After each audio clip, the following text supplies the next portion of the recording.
নবীর মাদ্রাসাতে চলো শিক্ষা নিতে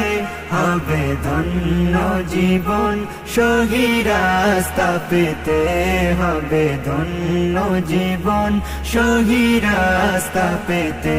শিখে হাদিস ও কুরআন হবে সচ্চা মুসলমান তোমার আদব ব্যবহারে হবে জাতির কল্যাণ শিখে হাদিস ও কুরআন হবে সচ্চা মুসলমান তোমার আদব ব্যবহারে হবে জাতির কল্যাণ জ্বলবে দিনের আলো জ্বলবে দিনের আলো প্রতি ঘরে ঘরেতে